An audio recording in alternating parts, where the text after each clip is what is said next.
అట్లా యజ్ఞ యొక్క క్రతువులు జరుగుతున్నాయి. యజ్ఞం అనేది ఎందుకు జరగాలి? వర్షాలు పడడానికి. వర్షం ఎందుకు? పంటలు పడడానికి. అంటే ఎందుకంటే కాలంలో అట్నే పంటలు పండాలంటే మనకి నీరు ఉండాలి. ఈ నీరు ఉండాలంటే యజ్ఞం చేసేది. యజ్ఞం ద్వారా క్లైమేట్ సిస్టమ్ మొత్తం ఓల్డ్ కంట్రోల్ ఉండేది అంటే ఇంద్రదేవుని దగ్గర కంట్రోల్ ఉంది. అర్థమైందా? ఇవన్నీ ఏంటి అంటే మనకు కట్టుకథలు లెక్క అనిపిస్తా ఉంటాయి, కానీ నిజానికి అది నిజమే. వేదాస్ కానీ రామాయణం కానీ మహాభారతస్ కానీ ఎప్పుడు ఇది అబద్ధం అన్నట్టు చెప్పదు, నిజం అన్నట్టు చెప్తుంది అన్నట్టు.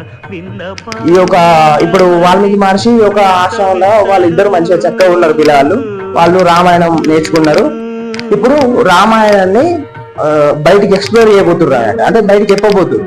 ఈ యొక్క రామాయణం 7 కాండాలతో 500 సర్గలతో 24,000 శ్లోకాలతోటి కంప్లీట్ గా నేర్చుకున్నారు. ఓలు ఈ యొక్క ఇద్దరు పిల్లలు మంచిగా చక్కగా నేర్చుకొని అసలు ఎందుకు నేర్చుకోవాలి? యూజ్ అవుతా ఉంటది రామాయణం.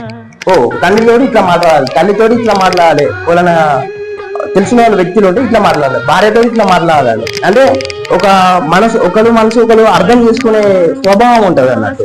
ఈ యొక్క దీనికి ఈ యొక్క అంటే రామాయణం యూజ్ అనేది దీని వల్ల అన్నట్టు. అర్థమైందా? ఈ రోజు ఏం చేయాలి, పొద్దుగా ఈశ్వరుతో ఏం చేయాలి, సూర్య నమస్కారం చేయాలి చక్కగా.